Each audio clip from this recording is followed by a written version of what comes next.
Prime Minister Modi reached out to the farmers as he addressed the all-party meeting to discuss agenda for the budget session. The Prime Minister said that the offer made to farmers to suspend laws temporarily still stands and that the government was just a call away. He also appealed to the opposition parties to ensure the House functions smoothly. Here's more.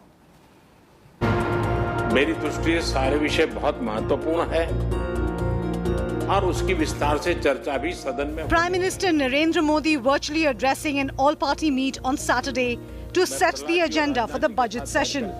The Modi government indicated its willingness to discuss all issues raised by the opposition. आप सब ने जो विषय रखे हैं, मेरी दृष्टि से सारे विषय बहुत महत्वपूर्ण है और उसकी विस्तार से चर्चा भी सदन में होनी चाहिए। लेकिन होता यह है कि जब सदन में डिस्टरप्शन होता है, हो हल्ला होता है, उसका सबसे बड़ा नुकसान छोटे दल के प्रतिनिधियों को होता है। देश के महत्वपूर्ण नीतियों के संबंध में The Prime Minister told leaders of various political parties that his government has been continuously trying to resolve the issues raised by protesting farmers through talks. Narendra Singh ji ने सभी किसान आंदोलन से जुड़े लोगों की मीटिंग में कहा कि हम लोग आज समझौते पर नहीं आ पा रहे हैं। हमारी तरफ से ये प्रस्ताव आपको हम दे रहे हैं। आप जाकर के चिंतन मनन कीजिए और मैं एक फोन कॉल पर दूरी पर हूं। आप जब भी मन बना लें, मैं कुछ ही घंटों में आपके साथ मिलने का कार्यक्रम और स्थान तय कर लूंगा। The Prime Minister also reiterated that the government's offer to suspend farm laws for 18 months still stands. Tomar जी ने तो स्पष्ट शब्दों में कहा हुआ है कि भाई ये हमारा प्रस्ताव है, आप आइए, एक फोन कॉल कीजिए, बात आगे बढ़ेगी।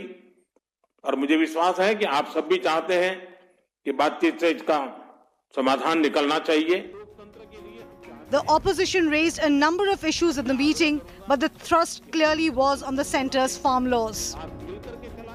विषय को सदन में चर्चा होना चाहिए।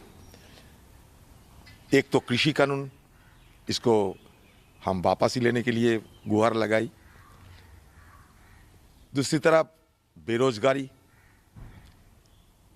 आर्थिक स्थिति की चरमरासा की हालत और हमारे सिक्योरिटी मतलब national security. The stage is now set for a stormy budget session as the central government is likely to be cornered by the opposition over centre's farm laws that have created a massive controversy. Already, 20 opposition parties had boycotted the presidential address expressing their solidarities with the protesting farmers. With Satya Ranjan, this is Milan Sharma for India Today. Hello everyone, this is Rahul Kamal here. Hope you enjoyed this video. For the latest news and analysis, like and subscribe the India Today YouTube channel and don't forget to press the bell icon to stay updated.